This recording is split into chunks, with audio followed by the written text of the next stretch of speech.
Quero falar hoje sobre essa questão da construção do nosso templo, sabendo que o Antigo Testamento foi escrito justamente para nos ajudar a entender coisas importantes.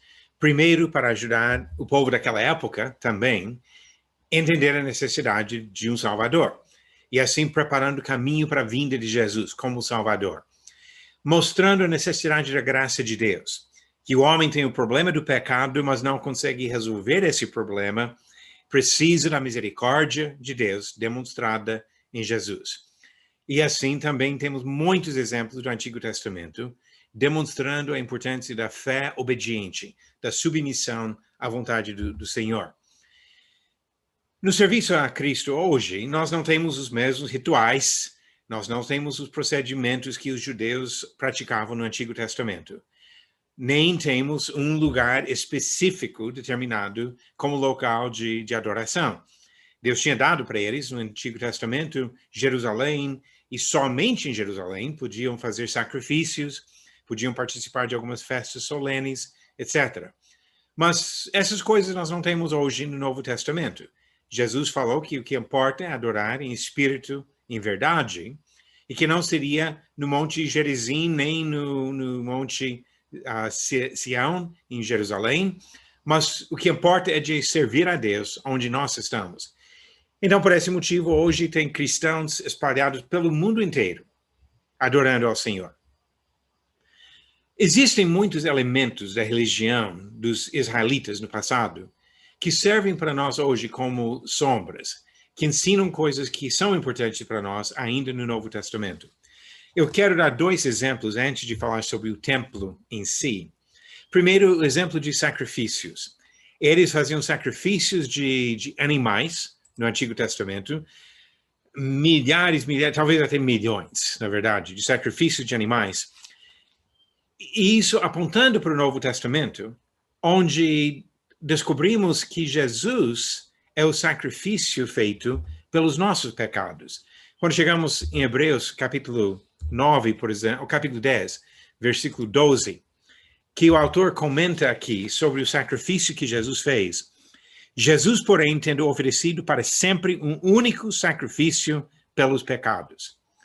Ele responde à necessidade que existia no Antigo Testamento.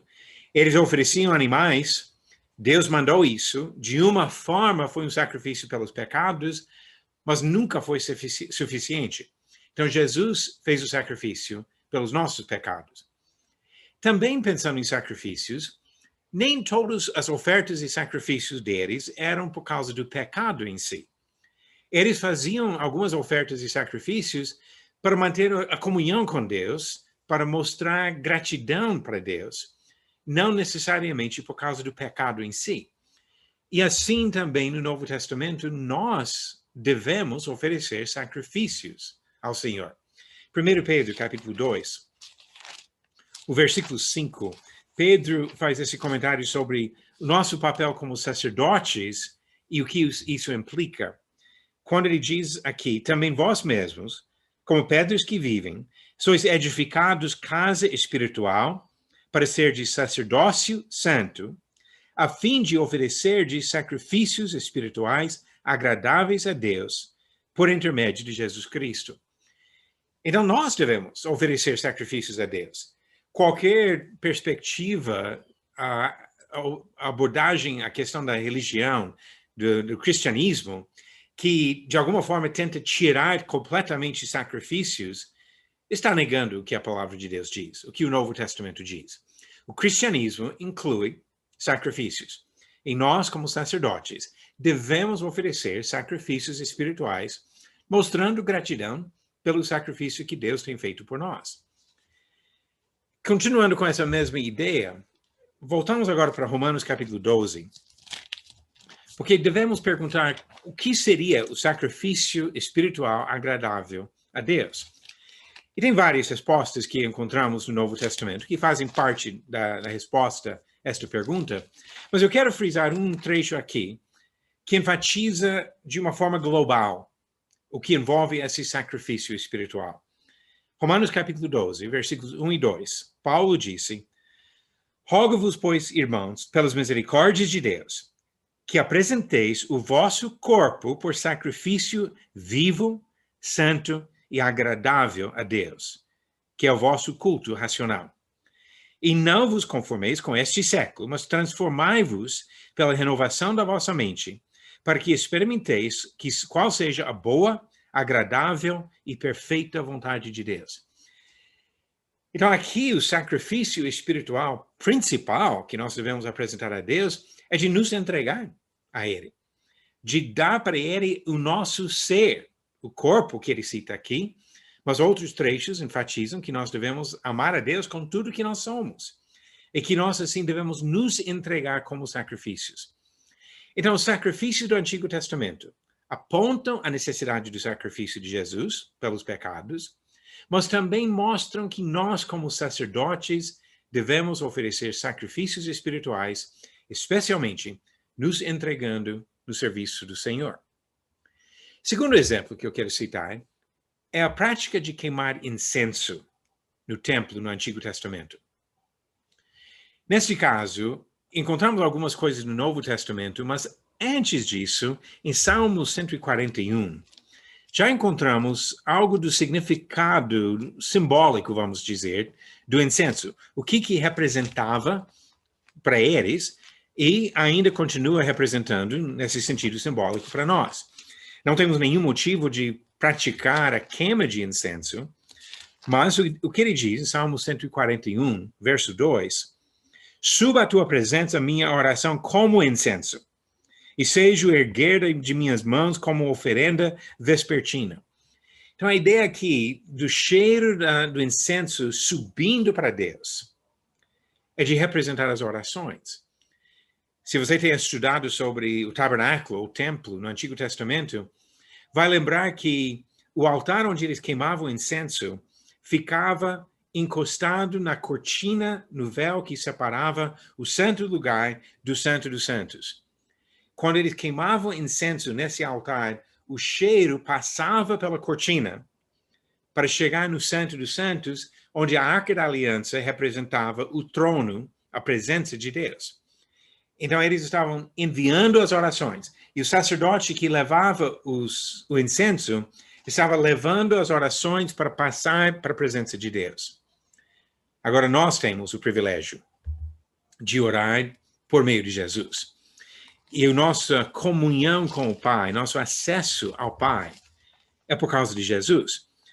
Hebreus capítulo 4, que fala sobre o que Jesus fez na sua vitória, depois da morte na cruz, diz no versículo 14, tendo, pois, a Jesus, o Filho de Deus, como grande sumo sacerdote, que penetrou os céus, conservemos firmes a nossa confissão, porque não temos sumo sacerdote que não possa compadecer-se das nossas fraquezas.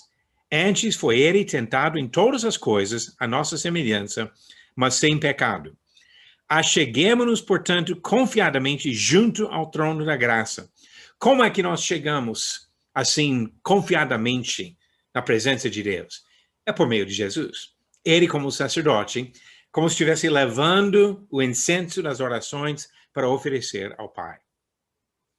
Completando essa figura, vamos para Apocalipse capítulo 8, onde ele descreve a mesma ideia do incenso. No versículo 3 aqui, de Apocalipse 8, veio outro anjo e ficou de pé junto ao altar, com um incensário de ouro, e foi-lhe dado muito incenso para oferecê-lo com as orações de todos os santos sobre o altar de ouro que se acha diante do trono. E da mão do anjo subiu à presença de Deus a fumaça do incenso com as orações dos santos. Aqui, nessa visão do que acontece no céu, observamos a ideia novamente, que o incenso representa as orações chegando à presença de Deus. São apenas dois exemplos para introduzir o que estamos vendo hoje, porque o fato é que tem muitos elementos da religião dos israelitas que servem como sombras para nós. As comparações e sombras são inúmeras. Poderíamos ficar talvez dias só traçando passagens que mostram essas ideias. Não de sugerir a volta à prática das coisas do Antigo Testamento, mas de entender que aquilo servia para ensinar coisas importantes para nós. Mas hoje eu gostaria de refletir especificamente sobre o templo, ou santuário, o local de serviço especial e exclusivo para Deus. E basicamente eu quero introduzir algumas ideias aqui, pedindo para cada um de vocês refletir na prática no significado disso. Eu não vou desenvolver muito cada ponto aqui, é mais uma introdução, mas eu vou reservar o direito de voltar ao mesmo tema outra vez e talvez se aprofundar mais em alguma questão aqui.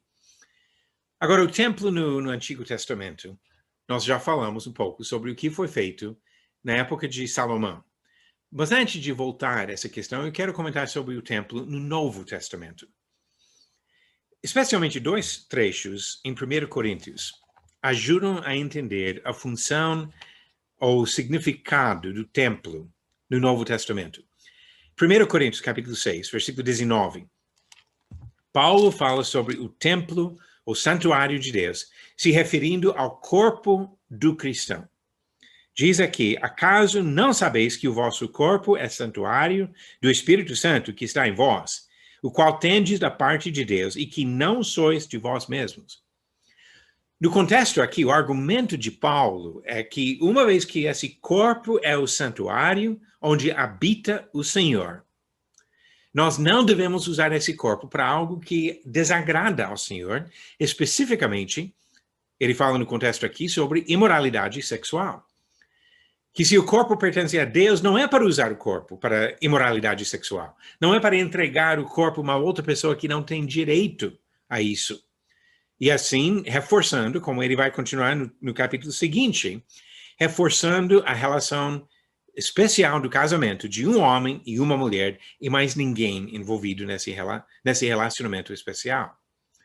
Então, aqui, o corpo do cristão, esse santuário do Espírito Santo. No mesmo livro, voltando para capítulo 3, tem outro sentido um pouco maior dessa ideia de santuário ou de templo.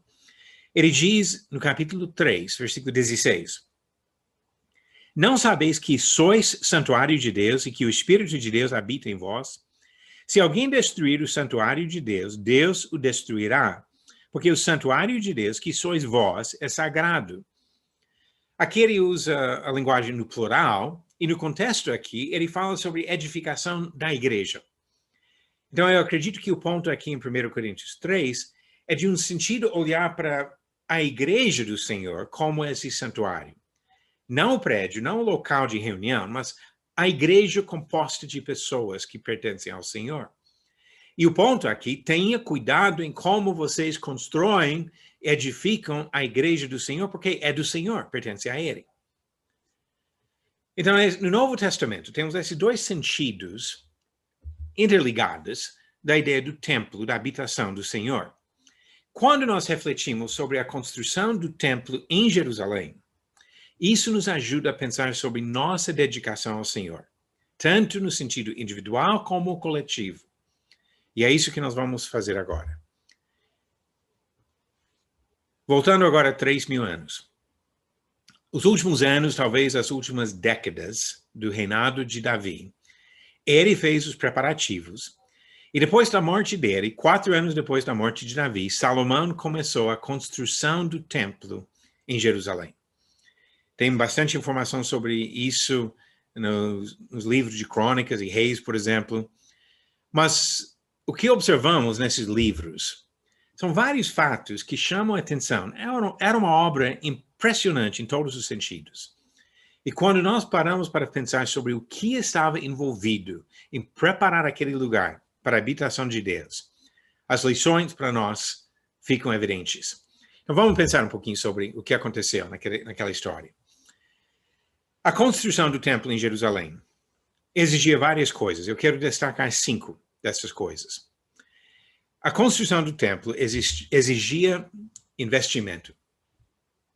Recentemente, eu estava fazendo estudo com algumas pessoas sobre a história do no Reino Unido, especialmente falando sobre o reinado de Davi. E quando fala sobre o que Davi se juntou preparando para a construção do templo. Os valores são quase além da nossa imaginação. Só para ter uma noção, o peso de ouro que a Bíblia relata que ele juntou para fazer o templo seria equivalente a aproximadamente 30% do orçamento do governo federal do Brasil para o ano inteiro. Ou seja, pensa em tudo que o governo gasta de janeiro até abril, um terço do ano. O ouro do templo teria aproximadamente esse valor.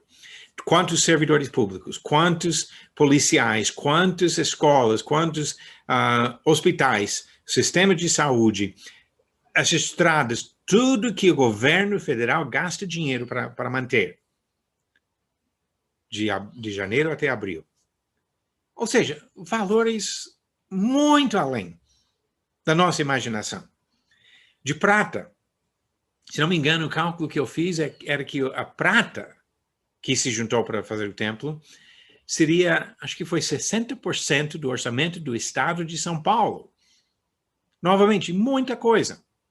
Além de bronze e outros materiais, muitas madeiras muito boas que foram importadas para fazer essa obra. O investimento foi enorme na construção do templo. Segunda coisa que observamos foi o tempo investido nisso. Depois de décadas de preparação, porque quando Davi fala sobre as preparações que foram feitas, ele volta 2 gerações falando sobre isso. Ele mesmo dedicou anos, talvez décadas da sua vida, juntando as coisas, preparando a planta, detalhes de cada utensílio do templo, conforme Deus revelou para ele. Ele preparando a planta para passar tudo pronto para Salomão. Quando Salomão começou a construção, levou 7 anos para fazer a construção do templo. 7 anos. E esse número vai ficar mais impressionante daqui a pouco, quando eu comento sobre o número de obreiros, de homens envolvidos no trabalho de construir o templo. Mas, por enquanto, décadas de preparação, 7 anos de construção, e por trás disso, muito planejamento.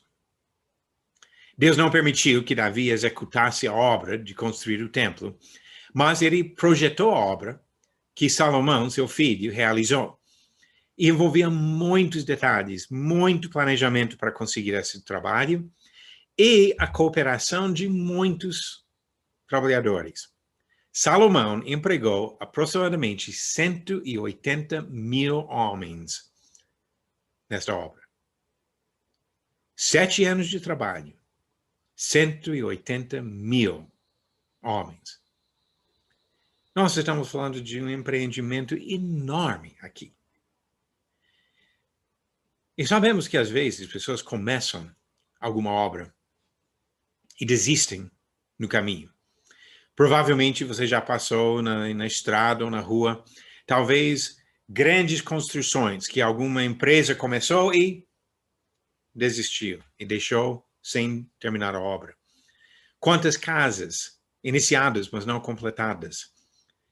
Eu morava numa época na cidade de São Paulo e nos fundos do terreno onde eu morava, um homem comprou um terreno, conversava bastante comigo na época, que ele comprou o terreno, ele contratou arquiteto, engenheiro, pedreiro, mestre de obras, para levantar uma casa linda naquele terreno.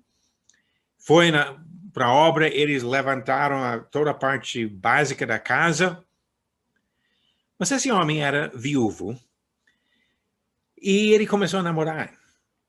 E levou a namorada para ver a construção da casa, esperando que ela ia gostar e imaginar que futuramente, casando com ele, ela poderia morar nessa casa. Mas ela não gostou da casa. Ele desistiu da obra. Nunca terminou.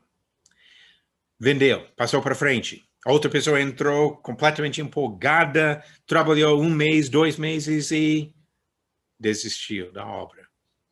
Vendeu para outra pessoa. Acho que já passou pela mão de talvez 4 pessoas ou mais. E até hoje, ninguém nunca morou naquela casa. Quando nós começamos um trabalho, temos que pensar no que vai custar para completar a obra. Davi e Salomão demonstraram determinação para completar essa grandiosa obra do templo em Jerusalém, com muita dedicação, ao longo de décadas. E a obra foi realizada e o templo foi construído. Agora, usando esses 5 pontos, e como falei, hoje eu estou apresentando mais em termos de um início de reflexão. Agora, voltando a pensar sobre nosso templo, e pode pensar nos 2 sentidos que eu falei, tanto na vida individual, como também na vida coletiva da edificação da igreja. O que é necessário para construir nosso templo? Primeiro, envolve investimento. Em todos os sentidos. Investimento de dinheiro, porque nós vamos ter que gastar dinheiro em vários aspectos do nosso serviço ao Senhor, e talvez vamos deixar de ganhar dinheiro por causa do nosso serviço ao Senhor. Mas não é só dinheiro, envolve investimento em todos os outros sentidos, investindo a nossa própria vida nisso. Investindo o nosso tempo. A construção de um lugar para Deus habitar não acontece de noite para dia. Nós não devemos imaginar que, uma vez que nós tomamos a decisão de nos entregar à vontade de Deus, arrependemos dos nossos pecados, confessamos nossa fé, passamos pelas águas do batismo, que agora vamos levantar do batismo, já purificado dos nossos pecados, e Deus vai cuidar do resto, que não precisamos fazer mais nada. Eu sei que a salvação é de graça, mas isso não significa uma vida sem sacrifício. E para crescer, para manter um local adequado para a habitação de Deus, nós vamos ter que investir tempo, e muito tempo. Precisamos conhecer a vontade de Deus. Precisamos orar, comunicar com Ele, cultivar nossa relação especial com Ele. Precisamos aprender a gostar das coisas do Senhor e não das coisas que talvez foram agradáveis a nós por muito tempo na carne. Isso exige tempo. E exige planejamento. Nós não vamos crescer assim, por acaso. Não é uma coisa onde vamos simplesmente passar de um dia para outro sem pensar em nada. Nós vamos ter que planejar uma maneira ordenada de abordar o estudo da palavra de Deus, de planejar como usar nosso tempo, investir nosso tempo para realmente ter esse crescimento. Envolve a cooperação de outras pessoas. Quando se fala do templo no sentido da igreja, isso se torna óbvio, que uma igreja é um grupo de pessoas. É um rebanho, no sentido assim de juntar várias ovelhas. Então, obviamente, para a igreja crescer, precisa da edificação mútua. Paulo fala sobre isso em Efésios capítulo 4. Mas mesmo quando pensamos sobre o templo do Espírito Santo como o próprio corpo do cristão, também precisa de cooperação. Eu preciso de outras pessoas para me ajudar a construir e manter esse templo para a habitação do Senhor. Eu preciso de pessoas para me encorajar, para me ensinar, para me edificar, para me levantar. E eu preciso de pessoas para me repreender, para me corrigir, para mostrar que eu não estou mantendo um lugar adequado para o Senhor e que eu preciso mudar as minhas atitudes e meus comportamentos. Para a construção do nosso templo, nós dependemos da ajuda de outras pessoas. E como tiveram também na construção no Antigo Testamento, nós precisamos da determinação para completar a obra. Jesus deu algumas ilustrações para perguntar: quem vai começar uma obra se não tem intenção de completar? Quem vai à guerra se não tiver soldados suficientes? Quem vai começar uma construção se não tiver condições de terminar? Não adianta entrar no caminho de serviço a Cristo se nós não tivermos toda a intenção de perseverar até o fim.